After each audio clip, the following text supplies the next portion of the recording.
Alright, attempt number 2 for a villager zombie. Gotcha. Cure. Uh-oh. Uh-oh. Here he comes.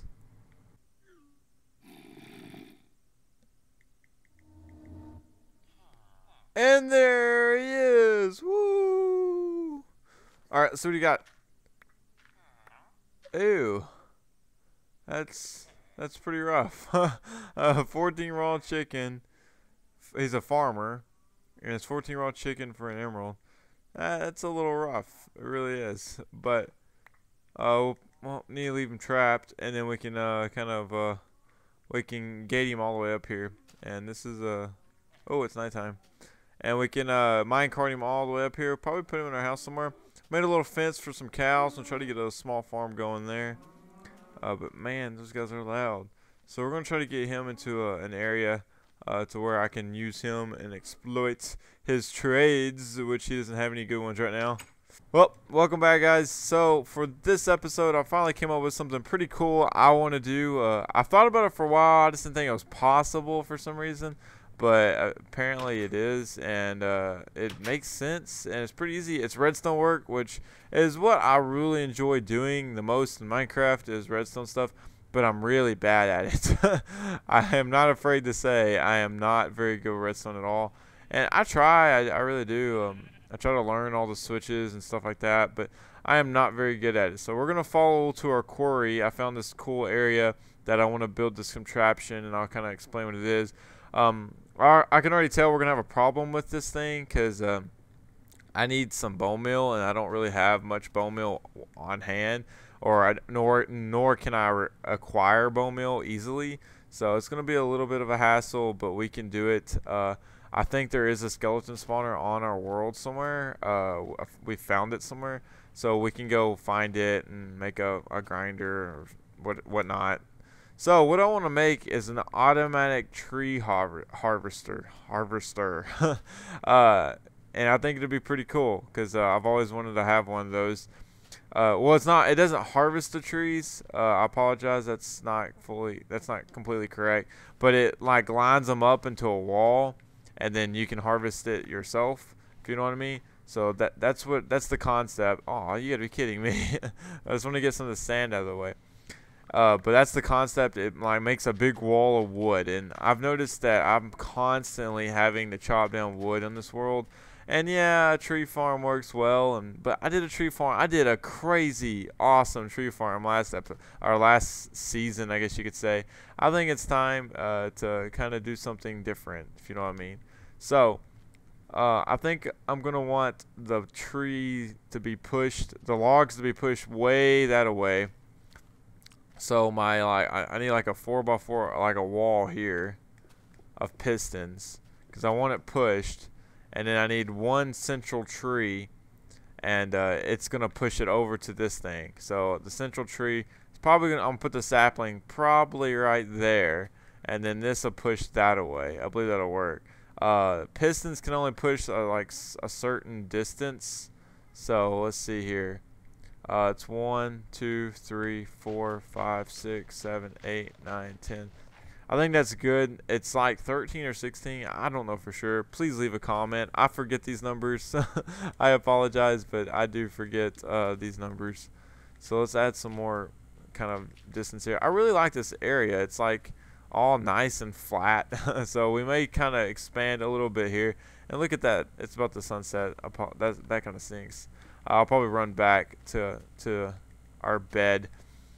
So we need a piston wall, so when the tree grows, it pushes it. And the best way to do that is like it's like a switch where if there's a block in the way, let's say you have a repeater like this and a torch, and you have a repeater there. See, it doesn't power it, but let's say we take some redstone and wrap this around to that, and then you power this by, I don't know, a piece of wood, a sapling growing, or anything.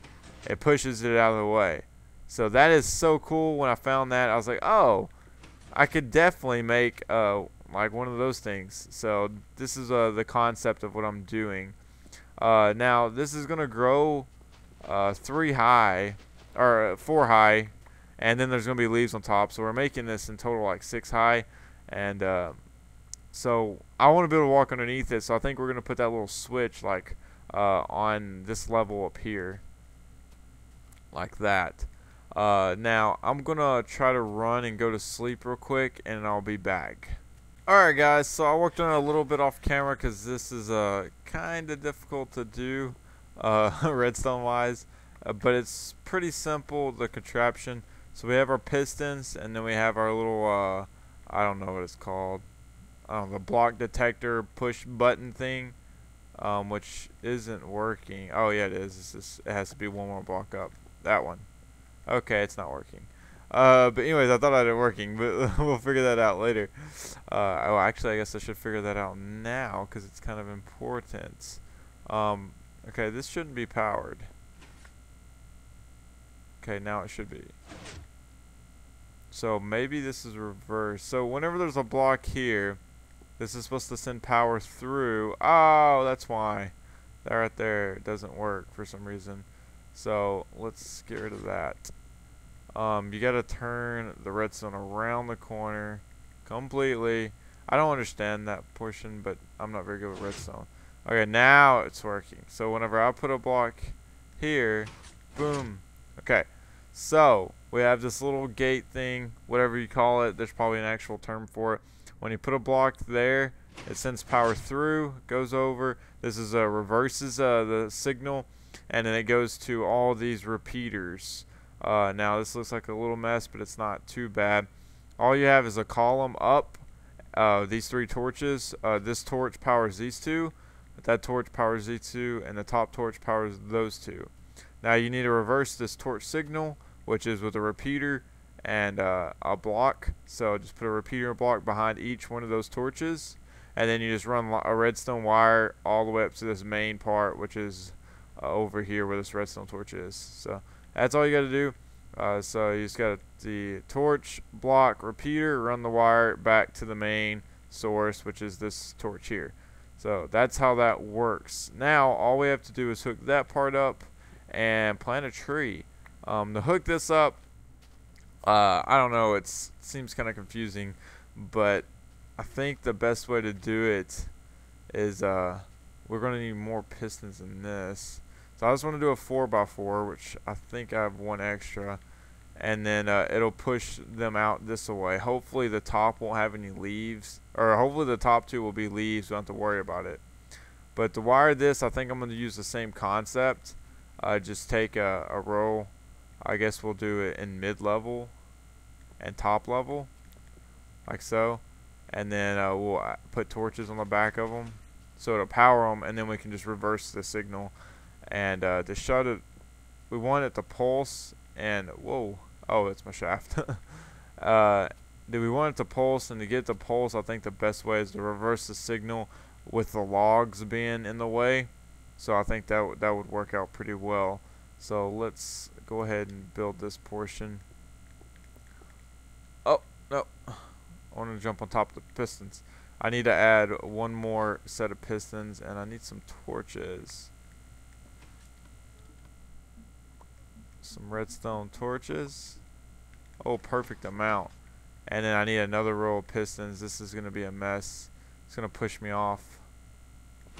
No, don't do that. Alright, I'll do that last. Alright, so to reverse this signal, man, that's a little annoying right now. I made this a little too close to everything. I guess we need to run a line. I think if we run a line through here, and then give it a power source, it'll reverse. Yeah, see? It reversed. So that's all we gotta do is give it a power source.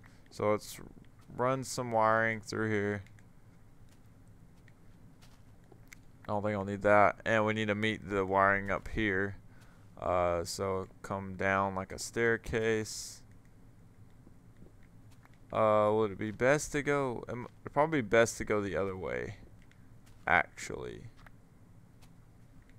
So to go this way with the wiring. Man, staircases kind of stink. And then this one can taper off as well, and it'll meet up right there.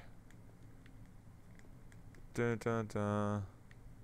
And then add that. And alright, now we got one line. Don't even need this block. And then this one line can go down the middle of this, and we can just do a reverse thingy, and it should work pretty well. So I'll set this up, and we'll look at the final product. Alright guys, so it's working. I have a major problem, but anyways, let me show you how this works. So we just have a torch going across through there, and then it has like this cutoff switch right here. So whenever the wood block comes up to here, it cuts off the line, and that reacts because it reverses the signal through this back lane here. So, but the main problem I got, this is pretty bad. It takes a lot of bone meal to get this thing going. Oh man, I just used like literally a lot, I don't know how much. Probably almost a stack of bone meal for 2 trees. That is very frustrating, but it works. But man, that really stinks. I guess I could just keep this there, and maybe it'll plant whenever it grows. It'll go. I wonder how we're doing up top above it from the leaves and stuff, because I don't want those to be in my way. Looks like I'll put a block up here so it can't grow past this point. Trust me, you don't want any huge trees. When I tried this in creative mode, I was getting some pretty big ones sometimes, so I had to put that block up there. But this bone meal part, we're definitely gonna need a really good farm. See, sometimes it's pretty good. And that right there is really annoying, so I'm wondering if I do this and put torches, that won't happen. The leaf get in my way, but it also slows down the how much space it gets, which I think is the problem. But we've gone through about half a stack of bones right here. Oh man! All right, let's try to go one more. I want to see it, push it forward. Goodness, so many bones. There it goes. Cool. Wait. Oh, I'm missing the top row of pistons. I was like, well, wait. They didn't go. It's because I didn't put these pistons up here. Oh, man. So I put these up. I think we're good to go now. It should work perfectly fine. The only thing is the bone meal. So our only problem. I had an extra piston. Let's do a couple more. We're almost out of bone meal though. Oh goodness. Oh no. We're out. So I guess every time I come through here, I'm gonna just try to make sure it's planted and continuously let it go on its own. Hopefully. Ooh, what is that? That looks really cool. But if it'll continuously go on its own, that would be awesome. And eventually it'll be pushed out way out here, and I'll have a big wall of wood. That will be so cool, because then I could just take my axe and chop it down. I wouldn't have to worry about anything in the way, or leaves, or moving to another tree or anything like that. So that's the idea. I guess we need to put a chest right here, so for some these saplings. It's dropping quite a bit of saplings, surprisingly. But that's pretty cool, because I figured like most of the leaves would break because of all the crap that's in the way. But we'll put that in there. We do need to definitely get a spawner, a skelly spawner going, because this isn't gonna cut it. It is not gonna cut it. But that is awesome. Alright guys, for LP18, the comment question goes to Swag Chew. That's 2 G's, Swag Chew. His question was, what is the most difficult thing I've built in Minecraft? Now difficult, I don't know if it really classifies as difficult, because it really wasn't that hard after I got it set up. But probably the most tiring thing I've ever built in Minecraft would be the Enderman farm for the Xbox version. Now, if you guys watched my channel back then, it took me probably at least 20 hours with 6 people helping for the first time I did it. It took a long time, mainly because you had to half slab to the end. It was the easiest way to. You could use water, but I used half slab because I wanted to be as efficient as possible, and half slab was definitely the way to go, because they could teleport on half slabs, but they couldn't spawn on half slabs. Water, it worked, but it was a hassle. Like you had the way you had to do water was it was just so annoying. Like I tried it in the creative portion of it, and it just drove me insane trying to use water. So I decided to do half slabs. That wasn't after that. It wasn't too bad. It was pretty simple. You could easily just repeat the concept and use snow. Snow was pretty easy to collect, but definitely the Enderman farm was probably the most difficult thing I've ever built because it was so large. And of course, I would like to build more Enderman farms eventually. Will we get to it on this world? I really hope so, but I can't promise anything because the Xbox One version is coming out. So there's going to be a lot of my effort maybe going towards that. But we're definitely going to be playing on this world. I want to really get this world going. Right now I'm in the kind of I got some stuff I need in this world, but now I need mass amounts of things. So like the tree generator thing, that's like a mass amount of thing I want to do. And like I need to work on like wool. We don't have much wool and stuff like that, and like our farms are weak. Like this is our farm, this is our potato farm. It is so puny. So I want to work on stuff like that, try to get those built up a lot better than what it is. So yeah, guys. All right, but that's all I got for this episode. I hope you enjoyed it, guys, and I'll talk to you guys later.